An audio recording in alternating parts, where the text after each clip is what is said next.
Yo, it's Arcade Future, and today we're talking about Doom: The Dark Ages. I've been waiting to play this game for a while, and excited to finally get my hands on it and play it.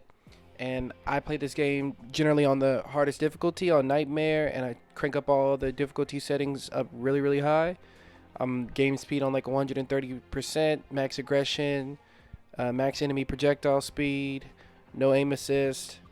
It's pretty challenging, and I think that's close to the best way to play the game. Is really, really, really, really hard, but you can set it up to how you want to play it. But today I'm going to be talking about performance, right? I'm going to be talking about performance of the game, sound design, talk about the gameplay, story, Atlan Mech, the controversy surrounding the game, and expectations, the future of gaming, and who this game is for. So let's get right into it. Skip around to the section you most are interested in, and let's go ahead and start. So first of all, Doom: The Dark Ages is a fun game, and it is definitely a good follow-up to Doom Eternal, and a lot of the gameplay elements and philosophy from previous Doom games, particularly Doom 2016, can be found here in Doom: The Dark Ages. I think this game actually is a lot like Doom 2016 in many ways. But before we get into gameplay, let's talk about performance, right? So this game is basically a PC game. And what I mean by that is that the game just doesn't run incredibly well, I think, on console. The max frames you can get on console is 60 frames per second. It would be great on like Series X and PS5 Pro to get like 120 FPS or more, or a little bit less. And you just don't get that. On Xbox Series S, this game looks even worse. It runs at 60 FPS, but like 860p, I think, in resolution. So it's like really blurry. Still playable, still fun, but really blurry. And so I recommend, if you have the opportunity, play this game on PC. It is just way better. You have way more customization options, and the game looks like closer to what it was actually supposed to be played.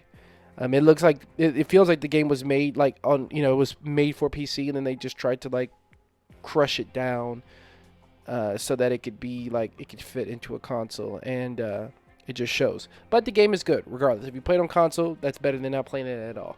So I think the game is overall smooth. I think it's optimized pretty well. I faced no gameplay issues on PC or on Xbox as far as like the function of the game and performance. So that's good.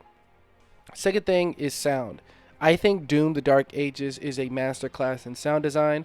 I think the music is pretty good most of the time. Like when I do hear the music and do notice the music, it's really intense and it makes me want to, you know, be even more serious and focus in on the game.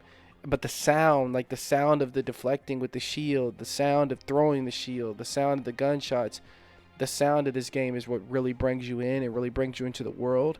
And the sounds don't only like lead to the immersion. The sounds also just make it to where you are they are designed in such a way that they are stimulating, right? In a way that just really makes you want to lock in and play. So sound, 10 out of 10. I mean, that's one of the best things about the game. Let's talk about the gameplay. So core gameplay loop is great, right? Like the weightiness of the Doomslayer, the pacing, like clearing a room on this game feels so satisfying. When you shoot, when you take down an enemy, especially when I have the enemies on max health, and you actually do clear that room, like it feels so good to finally be able to do that. And it's one of the most satisfying Doom games, I think. I think Doom Eternal really excelled in making you feel powerful and expressive with the gun options and the speed of the game. Where this game just makes you feel strong and powerful. Like the power fantasy is cranked up here. The strength that you have is cranked up here, and the odds and the risks are also cranked up depending on how you have the settings. So it feels like you're really battling here for a lot, and the stakes are quite high, and the way the enemies are, the grounded enemies, it's just intense combat. And as I said in one of my previous videos before the game came out,